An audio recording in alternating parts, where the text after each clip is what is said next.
Vamos lá, na página 16, a gente vai ver aqui, ó, a natureza analógica da revelação especial. A revelação especial, Deus faz uso de aspectos do nosso universo de conhecimento para que possamos compreender os paralelos da verdade no campo divino. Quando Deus se revela, Ele sempre seleciona e usa elementos unívocos, ou seja, comuns ao universo dele e ao nosso, fazendo uma analogia, ou seja, uma relação entre as coisas do universo de Deus e o nosso. Por exemplo, Deus é amoroso como são amorosos os homens, porém, muito mais. Jesus é o pão da vida. A igreja é o sal da terra. Deus ouve, no mesmo sentido de como um homem ouve. Então você vê que Deus, um ser sobrenatural, acima de todas as expectativas, usa exemplos humanos para poder ter esse relacionamento conosco. Então quando Deus fala que é amoroso, a gente sabe o que é amor, porque a gente se relaciona com outro ser humano e quando a gente recebe amor, a gente fala, nossa, que sentimento bom. Então quando fala que Deus é amoroso, como são amorosos os homens, a gente espera esse tipo de amor de Deus. Quando fala que a igreja é o sal da terra, a gente sabe que o sal tempera a carne, dá gosto. Então a gente vê o que Deus quer da igreja. Jesus é o pão da vida. Pão é o nosso alimento. Então a gente fala, ó, nossa, mano, eu tenho que me alimentar de Jesus, porque Ele é o pão da vida. Então a Bíblia usa muito essas analogias, essas comparações, esses paralelos, na verdade. Os meios da revelação especial. Os modos que Deus se revela através da revelação especial. São muitos eventos históricos, o próprio discurso divino, na maioria das vezes que encontramos, são anunciados de Deus, como o profeta vai dizer assim, ó, diz o Senhor, veio a minha palavra do Senhor. Então tudo isso daí são meios. E o maior meio de todos foi a encarnação de seu Filho Jesus. A maior revelação foi essa, porque antigamente Deus falava com o homem, depois Deus usou os profetas mandando falar com os homens, até que veio Jesus e aí o próprio Deus falou com os homens. O próprio Deus habitou entre nós, cheio de graça e verdade. Então esse foi o ápice da revelação especial de Deus. Na página 17, vai dizer assim, ó, a Bíblia é a revelação. A revelação é muito antiga e aconteceu há muito tempo atrás. O processo, o ato de revelar, teve como revelação derivada a Bíblia. A Bíblia é o resultado da revelação, ou seja, o revelado. Por isso ela pode ser chamada de revelação. Se a Bíblia é o produto da revelação, ficam as perguntas. Ela é inspirada? Ela preserva realmente o que foi revelado? Esses assuntos a gente vai tratar no próximo capítulo. Mas sim, a Bíblia, ela expressa aquilo que foi revelado aos homens. Por isso a necessidade da Bíblia. Porque isso poderia ser passado como história, de pai para filho, como é comum lá em Israel, como até a Bíblia ensina, né? Ensina a teus filhos o caminho que devem andar. Está falando sobre as coisas de Deus. E aí, mas era necessário que não somente como Deus veio para eles, né? A nação escolhida foi de Israel, mas era necessário, como a promessa para Abraão é que através dele todas as famílias do mundo seriam abençoadas. Então assim, já era plano de Deus que todos os seres humanos recebessem essa revelação. Então não adiantava ficar só como uma história em família, que fala de que contou de um para outro, dos patriarcas, e assim foi, Jacó, os 12 filhos que vieram a ser as 12 tribos. Não, precisava ser escrito para que o mundo inteiro fosse alcançado por essa revelação. Então a Bíblia é o produto do Deus revelado, é o produto da revelação. Revelação gradativa e progressiva.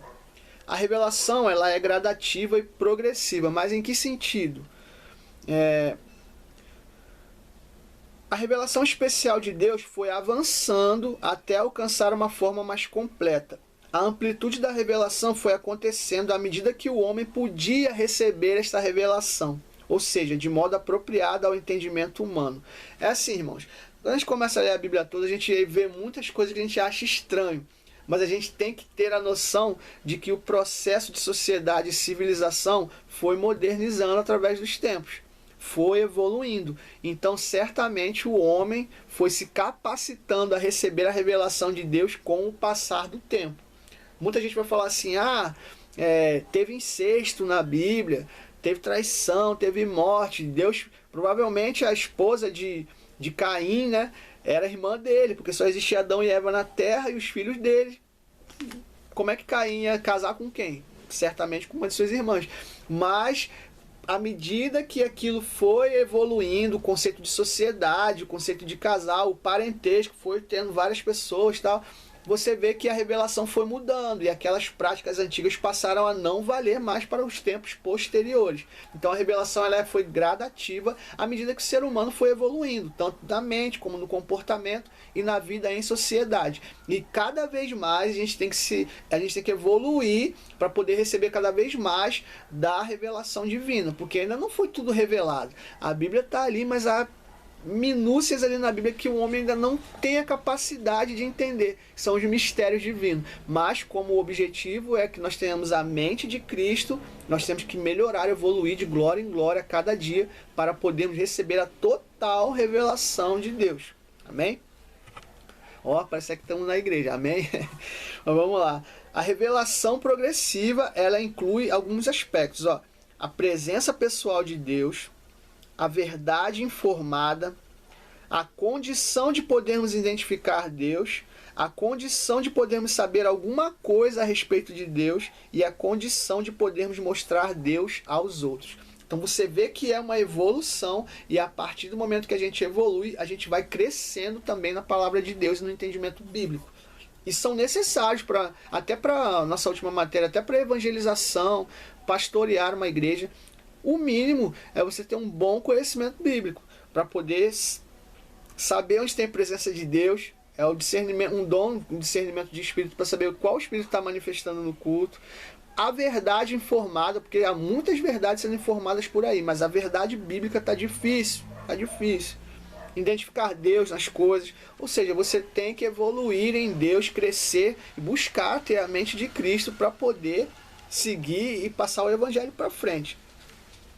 A revelação ela é a resposta e a responsabilidade humana.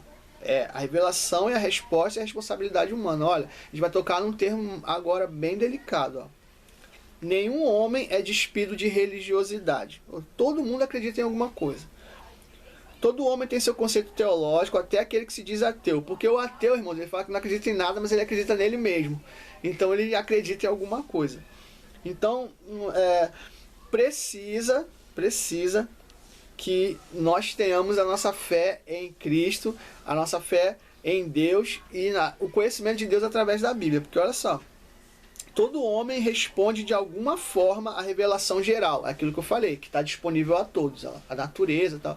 Todo mundo vê. Uns atribuem à mãe natureza, outros atribuem aos poderes, ao extraterrestre, e nós atribuímos a Deus, que é o correto, né? Então, todo homem reage de alguma forma à revelação geral. A revelação especial é uma coisa, como eu falei, mais restrita àquele que busca em Deus, aos crentes, né, digamos assim. Mas todo homem ele tem acesso à revelação geral e ele reage de alguma maneira. Então, cada pessoa está fazendo... A nossa reação à revelação geral é uma responsabilidade, porque cada pessoa está fazendo com o conhecimento geral que tem a respeito de Deus. Por exemplo, o apóstolo Paulo fala disso em Romanos 1, do verso 19 ao 25. Vamos ver o que diz isso aqui. Romanos 1, verso 19. Pois o que de Deus se pode conhecer é evidente entre eles, porque o próprio Deus lhes manifestou. Pois desde a criação do mundo, os atributos invisíveis de Deus, seu eterno poder e sua natureza divina têm sido observados claramente, podendo ser compreendidos por intermédio de tudo que foi criado, de maneira que tais pessoas são indesculpáveis. Então Paulo está falando aqui da criação, de Deus se revelando através da sua criação. Então é uma responsabilidade nossa. Uma pessoa não pode ter acesso à revelação especial, que é aquela que eu falei que é mais restrita a quem busca em Deus. Mas com certeza ela vai responder de alguma forma à revelação geral, que todos podem ver. A Bíblia nos diz que os homens conhecem a Deus através das coisas criadas e que trazem a lei de Deus gravada em seus corações, o que é demonstrado através da sua consciência. Já reparou que tem gente que não é crente e tal, mas tem um senso moral aceitável, tem um senso de justiça bom? Então é o que ele está dizendo aqui, que de uma forma ou de outra, as pessoas sempre trazem em seu coração as leis e os padrões de Deus. Porém, cada um reage à revelação geral de uma forma. Eu estou olhando para cá, gente, que tem uma janela aqui, tá? Mas para ter acesso à revelação especial, nós não devemos apenas reagir à revelação geral. Nós devemos reagir e acreditar na presença de Deus e num Deus criador de todas as coisas. Deus será juiz de todos os homens. E essa frase aqui é bem legal, ó. É concebível que alguém possa ser salvo pela fé, sem receber a revelação especial? Tá perguntando, né?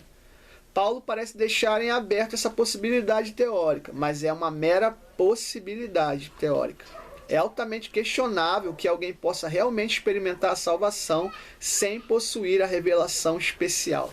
E a gente fecha aqui esse primeiro capítulo com essa afirmação. Denis, você falou que as pessoas reagem à revelação geral. Ok, mas sem um encontro com Deus, que é a revelação especial, sem um encontro e conhecimento de Jesus, você vai atribuir essa revelação geral a todo tipo de coisa, menos aquela que é por direito, a Deus. Deus criou todas as coisas. Se você não tem um encontro com Jesus, se você não é tocado por Deus, através da sua palavra, através da sua presença, através do Espírito Santo, fatalmente você vai confundir e reagir mal à revelação geral. Então nós fechamos esse capítulo aqui falando um pouco sobre revelação, sobre os tipos de revelação, da forma que Deus se revela para nós.